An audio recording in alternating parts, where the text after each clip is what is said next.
Salmo 41 y el título está interesante. Hoy vamos a ver enfermo, traicionado, pero bendecido. Salmo 41. Y ya con este salmo acabamos el primer libro de los salmos. Vamos a leerlo. Bienaventurado el que piensa en el pobre, en el día del mal el Señor lo librará. El Señor lo protegerá y lo mantendrá con vida, y será bienaventurado sobre la tierra. Tú no lo entregarás a la voluntad de sus enemigos. El Señor lo sostendrá en su lecho de enfermo, en su enfermedad, restaurará su salud. Yo dije: oh Señor, ten piedad de mí, sana mi alma, porque contra ti he pecado. Mis enemigos hablan contra mí diciendo: ¿cuándo morirá y perecerá su nombre? Y si alguien viene a verme, habla falsedades, su corazón recoge iniquidad para sí. Cuando sale fuera, lo publica. Todos los que me odian murmuran a una contra mí, traman hacerme daño, diciendo: una cosa del demonio ha sido derramada sobre él, así que cuando se acueste no volverá a levantarse. Aún mi íntimo amigo, en quien yo confiaba, el que de mi pan comía, contra mí ha levantado su talón. Pero tú, oh Señor, ten piedad de mí y levántame, para que yo les pague como se merecen. En esto sabré que conmigo te complaces, que mi enemigo no cante victoria sobre mí. En cuanto a mí, me mantienes en mi integridad y me afirmas en tu presencia para siempre. Bendito sea el Señor, Dios de Israel, desde la eternidad hasta la eternidad. Amén y amén.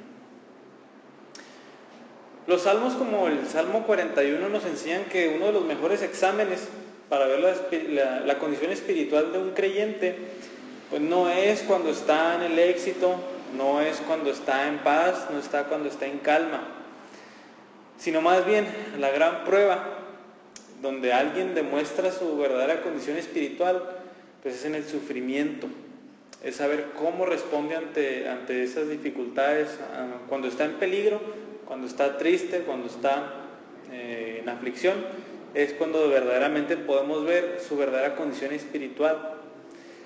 Pues tenemos que quitarnos una idea que casi todos tienen, que está mal, que cuando alguien se hace cristiano de repente no le pasa nada, de repente toda su vida se vuelve alegría, ya no tiene tristeza, ya no tiene dolor, etc.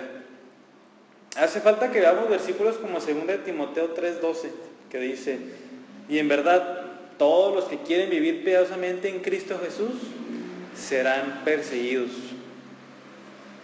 ¿Qué versículo tan más triste para alguien? Si todos los que quieren vivir piadosamente en Cristo Jesús, si tú quieres vivir una vida piadosa, si tú quieres vivir una vida que agrada al Señor, si tú quieres vivir una vida orando al Señor, si tú quieres vivir una vida evangelizando, si tú quieres vivir una vida así, ¿qué dice? Vas a ser perseguido. Vas a ser perseguido. También en otro verso que es Santiago 1:2, que dice: tengan por sumo gozo, hermanos míos, cuando se hallen en diversas pruebas. Ya vimos el domingo pasado que ese versículo nos dice: tengan por sumo gozo si se encuentran en diversas pruebas. Eso no dice, más bien dice cuando se hallen. ¿Qué nos está diciendo? Que van a venir. Es un hecho, lo está dando por hecho que las pruebas van a venir. Pero ¿qué dice Santiago al principio? Tengan por sumo gozo. Así como Pablo en Filipenses: regocíjense. O sea, Pablo está diciendo esas palabras cuando está en la cárcel, cuando está encadenado, cuando tiene un guardia ahí en su prisión. Dice: regocíjense. Y otra vez les digo: regocíjense. ¿Qué debemos hacer con estos versículos? ¿Debemos de ignorarlos? ¿Debemos de concluir que nada más se aplican para los primeros cristianos? ¿O los borramos de nuestras Biblias? ¿Qué hacemos con toda esa clase de versículos? En lugar de hacer todo eso, que deberíamos de asimilarlos, deberíamos de recibirlos con mucho gozo. ¿Por qué? Son la palabra de Dios. Todos esos versículos que hablan sobre las dificultades son palabra de Dios y son para nosotros. Y más bien lo que hace Dios con esos versículos es prepararnos para cuando vengan esas pruebas, prepararnos para cuando venga el dolor y la aflicción. Si Dios no nos preparara para eso, obviamente cuando vinieran de plano caeríamos muy, muy abajo. Y eso es lo más desconcertante de la vida cristiana, que cuando nos resolvemos a vivir como a Dios le agrada, van a venir las dificultades. Esto le pasa a muchos, se desaniman mucho cuando pues conocen del Señor y empiezan a servirle en una o en otra cosa, empiezan a leer su palabra, empiezan a orar, empiezan a estudiar la Biblia, y de repente vienen las dificultades a su vida, vienen los problemas de muchos lados, en la escuela, en el trabajo, en la casa. Les viene el desánimo por todos lados, y lo que hacen es desanimarse, es renegar y es hasta blasfemar contra el Señor. Le dicen: Señor, ¿por qué a mí si te estoy sirviendo? ¿Por qué a mí si estoy leyendo la palabra? ¿Por qué a mí si estoy orando? Esto les pasa porque tienen un mal concepto de lo que es la vida cristiana. Y eso no debe ser así, por supuesto que no. Por ejemplo, David en este salmo lo que hace es relatarnos un periodo de su vida donde había sufrimiento. Está pasando por mucha adversidad. Vamos a ver que está enfermo y aún así tenía muchos enemigos que lo querían ver muerto. Pero aún así, David, a pesar de esta situación, David fue bendecido grandemente. David fue bienaventurado aún en esa situación. Y pues este salmo trata una oración de David con mucho fervor para la sanidad de esa enfermedad que nos relata en el verso 3, y por la liberación de muchos de sus enemigos, que vamos a ver de los versos del 5 al 8, y aún más dice un amigo íntimo, un amigo muy cercano que lo traicionó, le terminó haciendo daño a David. De esta experiencia, si algo entendió David, es que el Señor es muy bueno y rescata a sus hijos de todo mal, de toda aflicción. Y sus hijos específicamente son aquellos que andan en sus caminos, aquellos que obedecen al Señor, aquellos que demuestran que han sido salvos. ¿Cómo? ¿Cómo los hijos de Dios demuestran que han sido salvos? Por sus obras. Y eso es lo que vamos a ver hoy. Todo genuino creyente está llamado a hacer buenas obras, y esos son a los que el Señor bendecirá. Y si volteamos a ver el Salmo 41, vamos a ver de los versos del 1 al 3 como una enseñanza general que nos va a mostrar David, que es misericordia al que muestra misericordia. Vamos a leer los 3 versos. Dice: bienaventurado el que piensa en el pobre, en el día del mal el Señor lo librará, el Señor lo protegerá y lo mantendrá con vida, y será bienaventurado sobre la tierra. Tú no lo entregarás a la voluntad de sus enemigos. El Señor lo sostendrá en su lecho de enfermo. En su enfermedad restaurarás su salud. Entonces, lo primero que nos muestra el Salmo es una prueba de alguien que de verdad ha conocido al Señor, alguien que de verdad ha sido transformado por Él. Esa es una prueba o demostración de que de verdad ha conocido al Señor. Y es un hecho. Quiero recalcar mucho eso. Es un hecho que si alguien ha conocido al Señor, va a hacer buenas obras.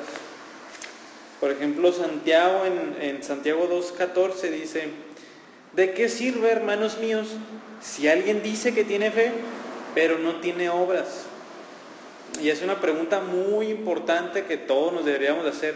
Todos los que profesamos ser cristianos, todos los que profesamos ser creyentes, nos debemos de hacer. Dice: ¿acaso puede esa fe salvarlo? ¿Qué clase de fe? Aquella fe que nada más es externa. Aquel que dice: yo tengo fe, yo creo, yo tengo 3 años en el Señor. Todos los que dicen eso, pero no tienen obras. Dice Santiago: ¿esa fe le puede salvar? ¿Cuál es la respuesta? Esa fe no lo va a salvar. Entonces es un hecho que todos los cristianos van a hacer buenas obras. Pero les voy a hacer una pregunta importante. ¿Qué diferencia? Hablando del verso 1, dice: bienaventurado el que piensa en el pobre. Esa es una buena acción, esa es una buena obra. Pero la pregunta es, ¿qué diferencia hay entre un cristiano que piensa en el pobre y entre un no creyente que también piensa en el pobre? ¿Qué diferencia hay? ¿Esa acción del creyente y del no creyente tiene el mismo valor delante de Dios? Vamos a ver primero que en 1 Samuel 16:7 viene una gran verdad que debemos de considerar.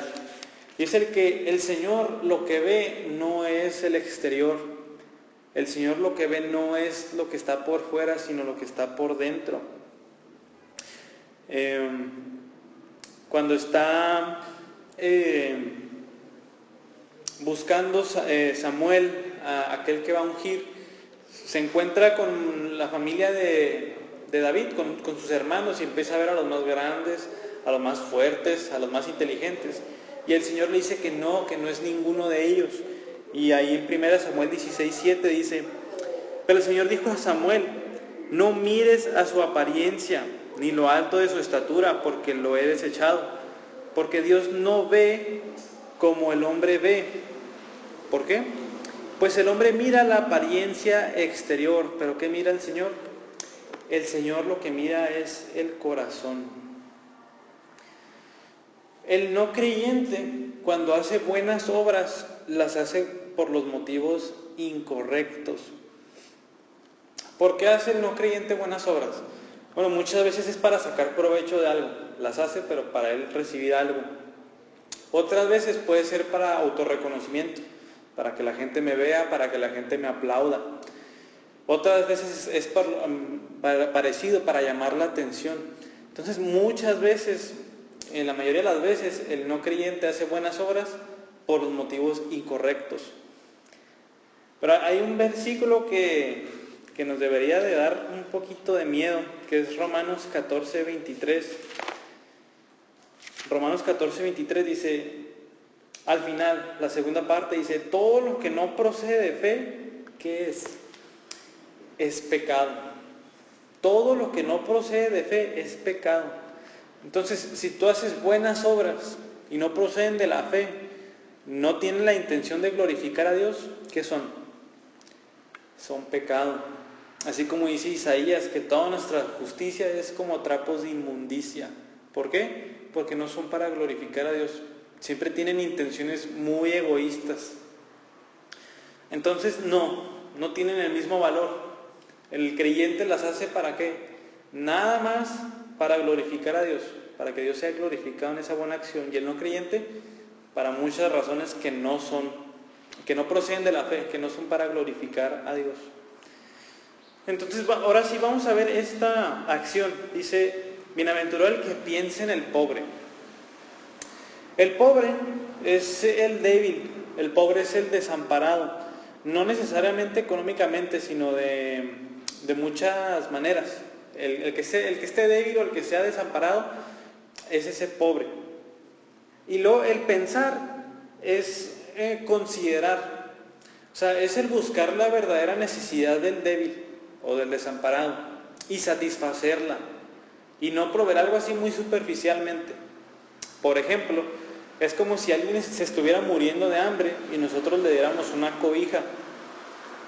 No le va a servir de nada. A lo mejor él sí tiene que vestir, lo que tiene es hambre. O por ejemplo, es como si un alcohólico llegara y nos pidiera dinero. Lo más lógico es que se lo va a tomar, entonces no deberíamos de darle dinero, deberíamos de darle otro tipo de ayuda. Entonces eso es el pensar en el pobre, o sea, ver su condición y satisfacer la verdadera necesidad que tiene ese pobre en ese momento. La Biblia habla mucho sobre pensar en los pobres, sobre pensar en los que están desamparados. Hay pasajes, por ejemplo, de Deuteronomio 15, del 7 al 11, que nos ordenan estar pensando en ellos. Dice: si hay un menesteroso, que es lo mismo que un pobre, contigo, uno de tus hermanos, en cualquiera de tus ciudades en la tierra que el Señor tu Dios te da, no endurecerás tu corazón, ni cerrarás tu mano a tu hermano pobre, sino que le abrirás libremente tu mano y con generosidad le prestarás lo que le haga falta para cubrir sus necesidades, Cuídate de que no haya pensamiento perverso en tu corazón diciendo, el 7º año, el año de remisión está cerca. Y mires con malos ojos a tu hermano pobre y no le des nada, porque él podrá clamar al Señor contra ti y esto te será pecado. Con generosidad le darás y no te dolerá el corazón cuando le des, ya que el Señor tu Dios te bendecirá por esto en todo tu trabajo y en todo lo que emprendas, porque nunca te faltarán pobres en tu tierra. Por eso te ordeno, con liberalidad abrirás tu mano a tu hermano, al necesitado y al pobre en tu tierra. ¿Está algo ambiguo ese pasaje? Claro que no, está muy claro la enseñanza. También nos vamos a Proverbios 14:21, el cual dice: el que desprecia a su prójimo peca, pero es feliz el que se apiada de los pobres. Estos pasajes enseñan que debemos de demostrar misericordia ante los pobres.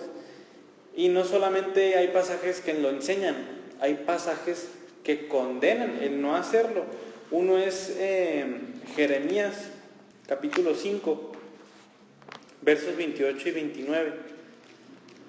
Jeremías 5, 28 y 29 dicen: han engordado y se han puesto lustrosos, también sobrepasan en obras de maldad, no defienden la causa del huérfano para que prospere, ni defienden los derechos del pobre. ¿No he de castigar por esto?, declara el Señor. De una nación como esta no he de vengarme.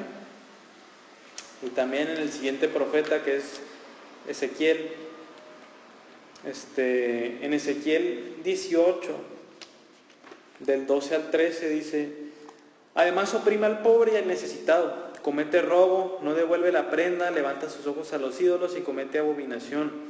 También presta interés y exige con usura. ¿Vivirá? Dice, no vivirá. Ha cometido todas estas abominaciones, ciertamente morirá, su sangre será sobre él. Pues entonces tenemos pasajes que enseñan eso y también tenemos pasajes que lo condenan. Y en resumen, el Señor Jesús en las bienaventuranzas de Mateo 5, en Mateo 5:7 dice: bienaventurados los misericordiosos. ¿Por qué? Porque ellos alcanzarán misericordia. Entonces, el hacer esto termina en una gran bendición. Los pasajes que lo enseñan nos muestran también una bendición, que seremos felices, que el Señor cuidará de nuestro trabajo, etc. Siempre recibiremos bendición del Señor si hacemos esto. Y luego en el Salmo, si prestaron atención, dice: bienaventurado el que piensa en el pobre, y después, todo lo que es el verso 1, 2, 3, son muchas promesas de aquel que piensa en el pobre. ¿Y cuál es la primera? Dice: bienaventurado el que piensa en el pobre, dice: en el día del mal el Señor lo librará. O sea, cuando vengan las dificultades, en los momentos difíciles, el Señor va a estar con esa persona que muestra misericordia. Y esto es un hecho y la Biblia también lo enseña. Por ejemplo, hablando del rey David, David como rey, Proverbios 29:14, dice: el rey que juzga con verdad a los pobres, afianzará su trono para siempre. Y un poco más adelante en Proverbios 31, del 8 al 9, dice: abre tu boca por los mudos, por los derechos de todos los desdichados. Abre tu boca, juzga con justicia y defiende los derechos del afligido y del necesitado. Si se fijan, esos son versículos para reyes, para alguien que está gobernando y cómo debe de cuidar de los pobres, de los desdichados, dice ahí, de aquellos que no tienen. Por eso David puede decir con confianza aquí en el verso 1: en el día del mal el Señor lo librará. ¿Por qué? Porque él como rey había hecho eso, y cuando él estaba pobre, o sea, desdichado, débil, el Señor mostró misericordia con él. ¿Cuál es la segunda promesa? La segunda promesa dice: el Señor lo protegerá y lo mantendrá con vida y será bienaventurado sobre la tierra. Tú no lo entregarás a la voluntad de sus enemigos. Entonces la siguiente bendición es pues, ser grandemente bendecido en esta tierra y vivir una larga vida. Esa es la siguiente. Porque el Señor conoce que delante de Él nosotros somos pobres, nosotros somos débiles, nosotros somos desamparados, no somos nada delante del Señor. Por eso nos va a proteger. También va a protegernos de nuestros enemigos, es lo que dice ahí. Tú no lo entregarás a la voluntad de sus enemigos. El Señor sabe que nosotros mismos no podemos contra los enemigos espirituales. No podemos tener luchas espirituales sin su ayuda. Por eso Él dice, Él nos va a librar de todos nuestros enemigos. ¿Cuál es la última promesa? La última promesa dice, el Señor lo sostendrá en su lecho de enfermo. En su enfermedad restaurará su salud. Esto es otra ocasión cuando nosotros estamos como pobres, cuando estamos enfermos. O sea, aunque te encuentres débil en tu enfermedad, aunque te encuentres devastado en cama, dice el Señor te sostendrá en tu lecho. ¿Por qué? Porque tú has cuidado de otros pobres. Como tú has cuidado de otros pobres, de otros débiles, dice el Señor, aunque estés en debilidad, te va a cuidar. Esa es la enseñanza, si se fijan. Que si nosotros cuidamos de los pobres, el Señor va a cuidar de nosotros cuando estamos como pobres. No necesariamente económicamente. Cuando estamos en enfermedad estamos pobres, débiles, desamparados. Entonces, esa es una gran promesa. Y Jesús fue quien la resumió. Bienaventurados los misericordiosos, porque ellos alcanzarán misericordia. ¿Y tú qué tanto te preocupas por todos aquellos que se identifican como pobres? El Señor puede ponerte muchas personas que se encuentran así, para que tú muestres misericordia con ellos. Por ejemplo, el Señor puede ponerte a indigentes, a los cuales les puedas dar una pequeña ayuda económica, comida o vestido o cobijo, ahorita que ya se acerca el invierno. Ahí estás mostrando misericordia con un pobre. O también en tu trabajo, en la escuela, puede que tengas un compañero que se encuentre en una situación difícil, en la cual tú puedas mostrarle mucha compasión y mucha misericordia. Hasta escuchando sus problemas, ayudándole de alguna manera, estás mostrando misericordia con aquel que la necesita. O inclusive en nuestra familia puede acercarse un familiar tuyo que esté enfermo o que esté en una necesidad y que necesite de tu ayuda, que necesite de tus oraciones, que necesite de tus ánimos para que él siga adelante. Todas esas situaciones puede ponernos el Señor para nosotros mostrar misericordia con aquellas personas que están pobres, débiles, desamparados. Entonces si se fijan, son muchas las situaciones que el Señor nos puede poner. A lo mejor te ha puesto muchas últimamente. ¿Para qué? Para que tú muestres misericordia, para que tú también alcances. Hay un pasaje en Mateo 25:31 que les quiero leer para que veamos qué tan importante es esto, que nosotros lo hagamos, que nosotros pues tomemos acción de estas cosas. Dice, pero cuando el Hijo del Hombre venga en su gloria y todos los ángeles con él, entonces él se sentará en el trono de su gloria y serán reunidas delante de él todas las naciones y separará unos de otros, como el pastor separa las ovejas de los cabritos, y pondrá las ovejas a su derecha y los cabritos a la izquierda. Dice, entonces el rey dirá a los de su derecha, vengan benditos de mi Padre, hereden el reino preparado para ustedes desde la fundación del mundo. Y lo dice, ¿por qué? En el 35 dice, porque tuve hambre y ustedes me dieron de comer, tuve sed y me dieron de beber, fui extranjero y me recibieron, estaba desnudo y me vistieron, enfermo y me visitaron, en la cárcel y vinieron a mí. Dice, y entonces los justos le responderán diciendo, Señor, ¿cuándo te vimos hambriento? ¿Y cuándo te dimos de comer? ¿O cuándo te vimos sediento? ¿O cuándo te dimos de beber? ¿Y cuándo te vimos como extranjero? ¿Y cuándo te recibimos o desnudo y te vestimos? Qué interesante pregunta, ¿verdad? Señor, ¿cuándo te vimos así? ¿Y qué dice Jesús?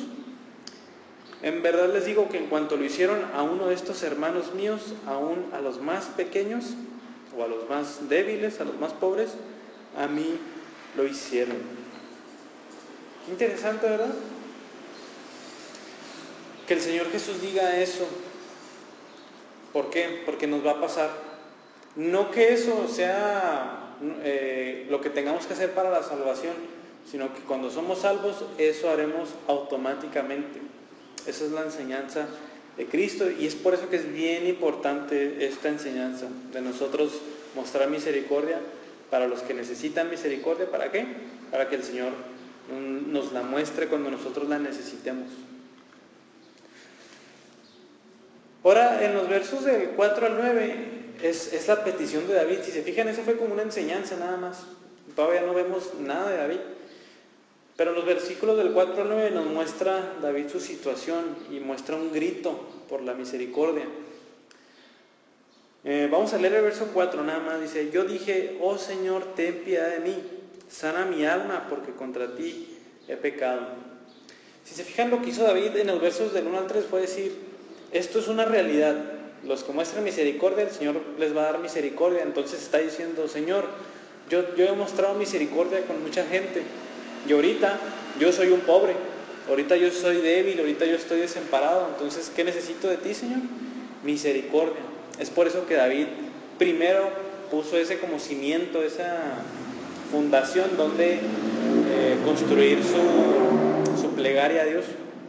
Entonces dice: oh Señor, ten piedad de mí, sana mi alma, porque contra ti he pecado. Entonces David nos enseña que estaba enfermo, que se encontraba en una enfermedad. Y como muchos salmos, no fue cualquier enfermedad, sino que fue una enfermedad por su pecado. Eso dice claro. Dice al final del 4, porque contra ti he pecado. Entonces David está bajo la disciplina del Señor por su pecado. Esta enseñanza David la conocía muy bien, la relación entre pecar y la enfermedad. Y no que siempre sea así, no que todo tu pecado te lleve a estarte enfermo, sino que sí hay una relación. Y David confió totalmente en las medicinas y en los doctores y continuó ignorando al Señor cuando se enfermó. Si se fijan, no, claro que no hizo eso David. Interesantemente, lo que hizo David cuando estaba enfermo fue confesar sus pecados y pedir perdón a Dios por ellos. Es por eso que le dice: ten piedad de mí, Señor. Algo raro de David, porque está enfermo y le pide perdón a Dios por sus pecados. Es por eso, porque sabía que estaba bajo la disciplina del Señor. Y luego dice David: sana mi alma, porque contra ti he pecado. ¿Es que no David está enfermo físicamente? Sí estaba enfermo físicamente, estaba en dolor, estaba débil, estaba en la cama. ¿Y por qué David no dice: sana mi cuerpo? Es otra pregunta interesante que nos debe de salir. ¿Por qué David dice mejor: sana mi alma? Bueno, porque David entendió perfectamente cuál era el verdadero problema, dónde estaba el corazón del problema. La raíz no estaba en lo físico, estaba en lo espiritual. O sea, le estaba pidiendo a Dios: restablece mi comunión contigo, Señor. Te pido perdón, yo te quiero seguir sirviendo. Sana mi alma, porque contra ti he pecado. Entonces, si se fijan, para David era mucho más importante la sanidad de su alma que la de su cuerpo. Y la pregunta ¿es esa tu prioridad? ¿Es tu prioridad pedirle perdón a Dios por tus pecados que pedirle la sanidad de tu cuerpo?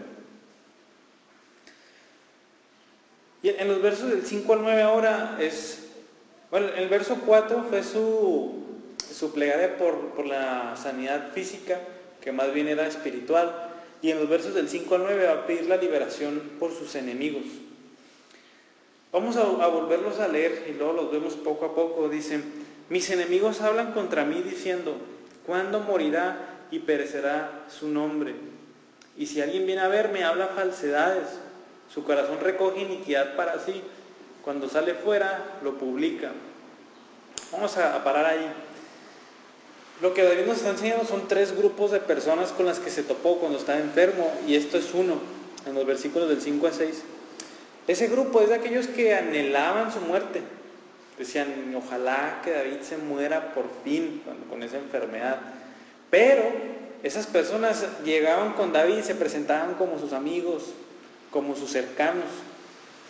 Si se fijan, en el verso 6 dice: y si alguien viene a verme, habla falsedades.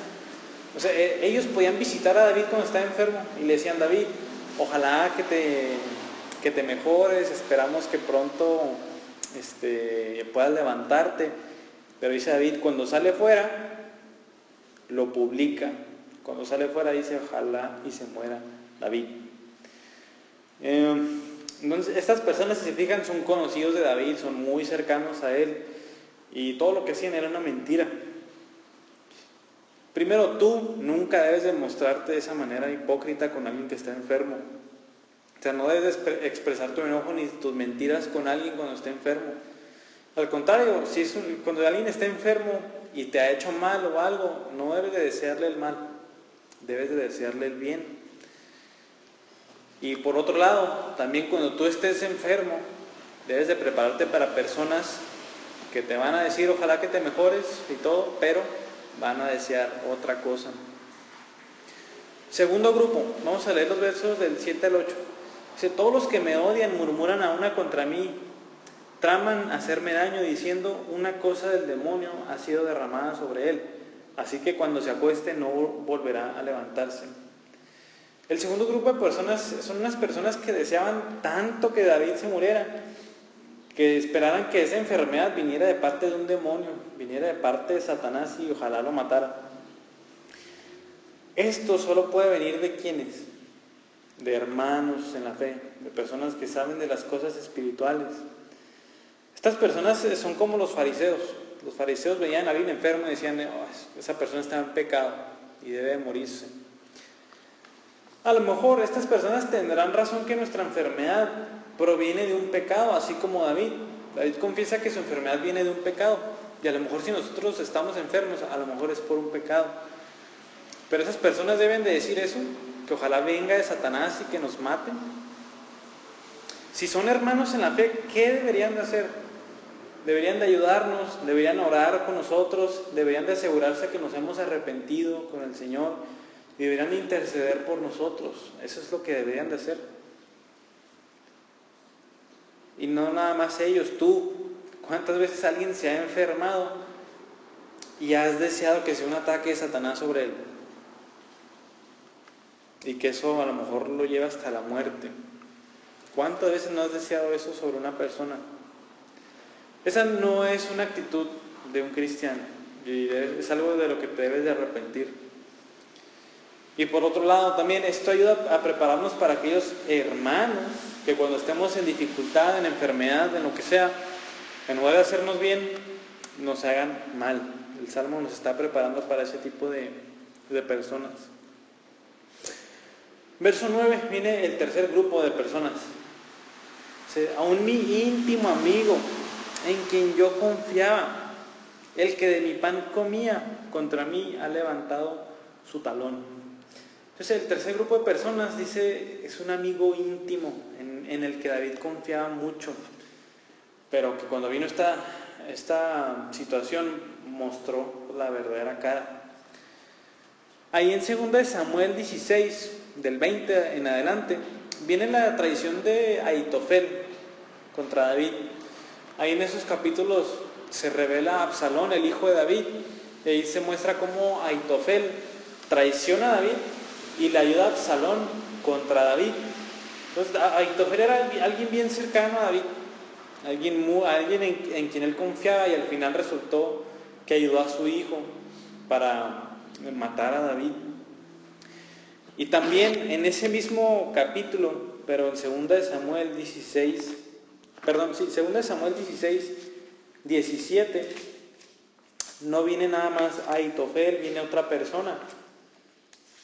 Se trata de Usai.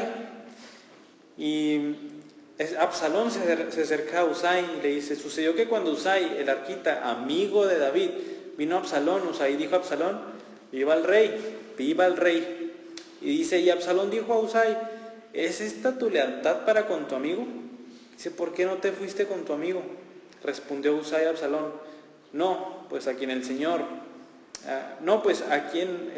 este pueblo y todos los hombres de Israel han escogido, de él seré y con él me quedaré. ¿Se fijan? Usai también fue un traidor y Absalón lo sabía. Le dice: ¿por qué no estás con tu amigo David? ¿Por qué vienes a ayudarme a mí?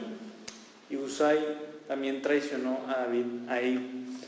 Entonces es esta clase de personas las que están aquí en el verso 9. Alguien muy cercano que al final nos traiciona. Y tenemos que estar preparados para eso. Si estamos en una situación difícil, aún nuestros amigos más cercanos nos pueden traicionar. Tristemente es una verdad. Si confiamos más en ellos que en el Señor, lo que va a pasar es que pues nos vamos a lastimar mucho y a lo mejor nunca lo vamos a perdonar. Y ese daño a lo mejor nunca se va a reparar. ¿Pero por qué? Porque confiamos más en ellos que en el Señor. Tenemos que perdonar a estas personas también. Por más difícil que sea perdonar a estas personas que un día estuvieron tan cerca de nosotros y en un segundo estuvieron tan lejos, debemos de perdonarlas. Quiero que meditemos en lo que dijo Jesús en Mateo 5:43 en adelante. Dice: ustedes han oído que se dijo, amarás a tu prójimo y odiarás a tu enemigo. Eso enseñaban los fariseos, como que a los que tienes enseguida de ti, ámalos, pero a los que no, ódialos. Pero ¿qué dice Jesús? Pero yo les digo, amen a sus enemigos y oren por los que los persiguen, para que ustedes sean hijos de su Padre que está en los cielos. ¿Por qué? Porque Él hace salir su sol sobre malos y buenos y llover sobre justos e injustos. Porque si ustedes aman a los que los aman, ¿qué recompensa tienen? ¿No hacen también lo mismo los recaudadores de impuestos? Y si saludan solamente a sus hermanos, ¿qué hacen más que otros? ¿No hacen también lo mismo los gentiles? Dice Jesús: por tanto, sean ustedes perfectos como su Padre Celestial es perfecto. Dice Jesús, así como Dios hace salir su sol sobre buenos y malos, sobre sus hijos y sobre los que no son sus hijos, sobre su pueblo y como quien no es su pueblo. O sea, el hecho de que les dé vida a los pecadores, dice Jesús, ustedes también hagan lo mismo. Ustedes también sean buenos con los que los persiguen, contra los que hablan mal de ustedes, contra los que los traicionan, contra los que sería naturalmente que odiáramos. Dice Jesús, sean perfectos como su Padre es perfecto. ¿Y cómo vamos a hacer eso?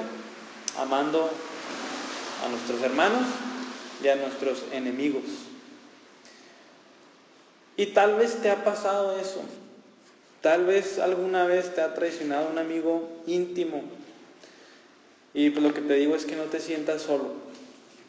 A nadie más que al Señor Jesús le pasó eso. A tu mismo Salvador y Señor Jesús le pasó eso. Ahí en Juan 3:18 que leímos ahorita dice: no hablo de todos ustedes, yo conozco a los que he escogido, pero es para que se cumpla la Escritura.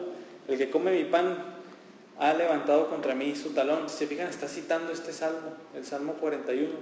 ¿Y Jesús lo citó para quién? Para Judas. Judas fue una persona que convivió años con el Señor Jesús. No estuvo 3 días ni una semana, estuvo años con el Señor Jesús. El Señor Jesús convivió mucho con él. El Señor Jesús lo amó. El Señor Jesús le enseñó muchas cosas. El Señor Jesús compartió mucho de su ministerio con Judas. Y al final, ¿qué hizo Judas? Lo entregó, lo traicionó. Y todo por una cantidad de dinero. Pues imagínense el dolor del Señor Jesús también, cómo estuvo con ellos y que fuera traicionado de la peor manera por uno de ellos.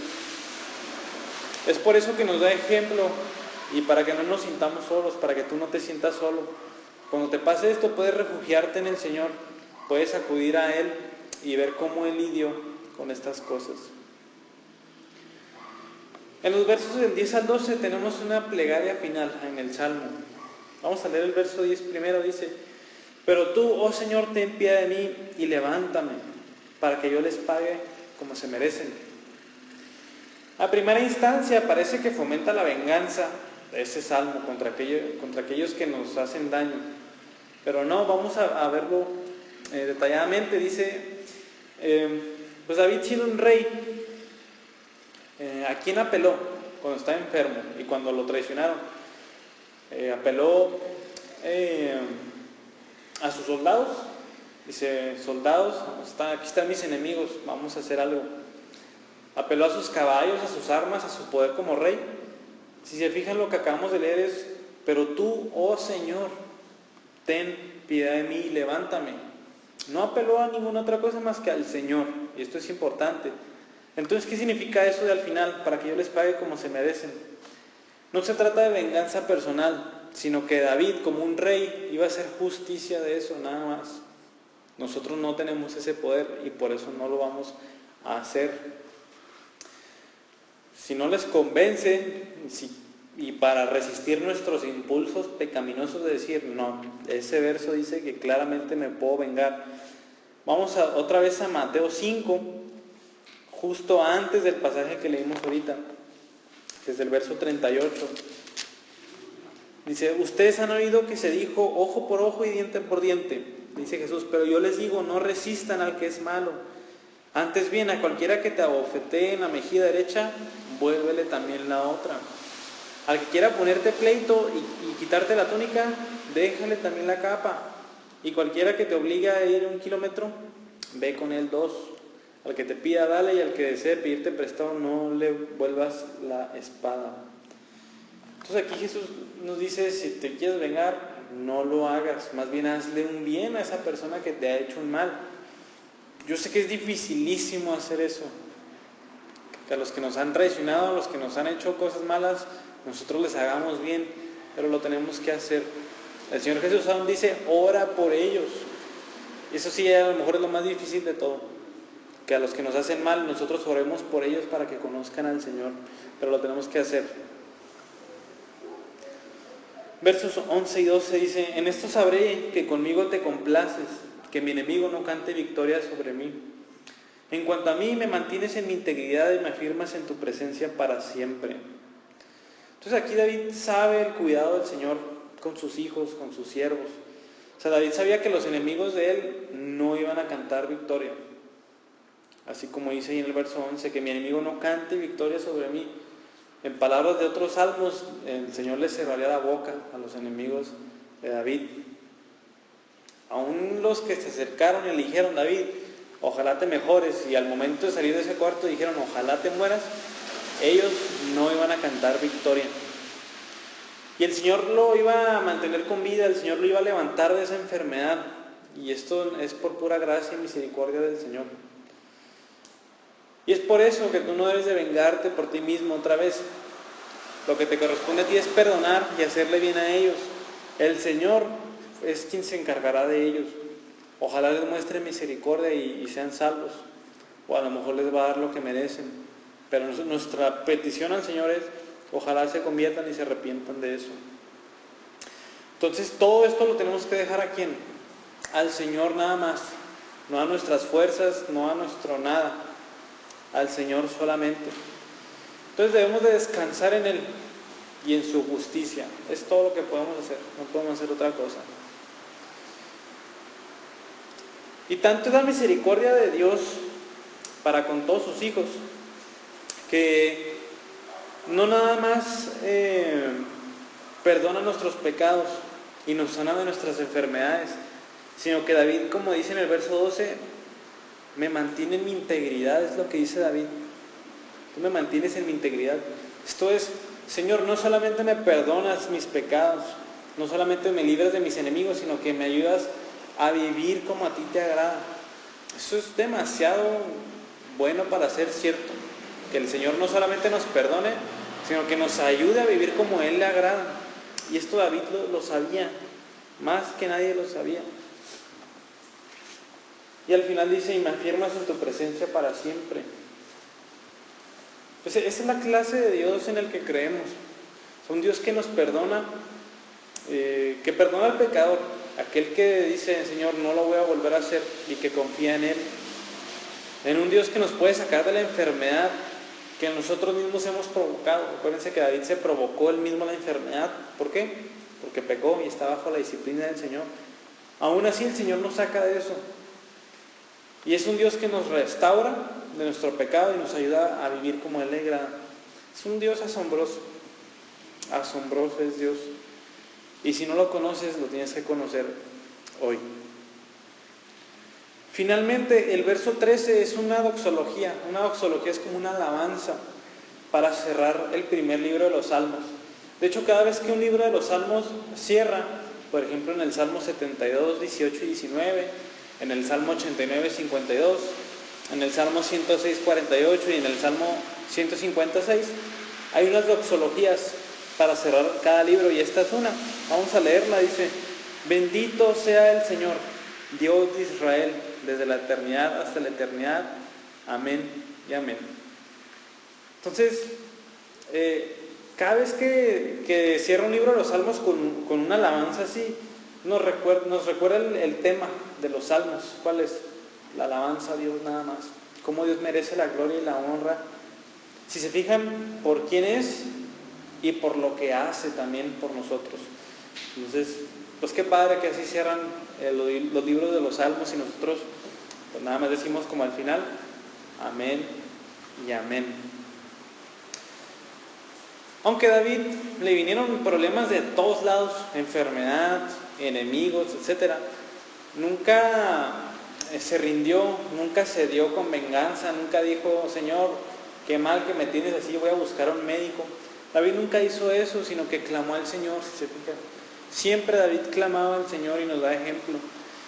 Entonces David, en medio de la prueba, su carácter fue mostrado. Acuérdense lo que vimos al principio. Cuando de verdad vemos nuestro carácter y nuestra condición espiritual es en las situaciones difíciles. Aquí vemos la prueba que pasó David y cómo la pasó. Bueno, David la pasó con 10, la pasó bien. Cuando estuvo enfermo y cuando los enemigos estuvieron rodeados alrededor de él, ¿qué hizo David? Clamó a Dios y eso lo pasó con 10.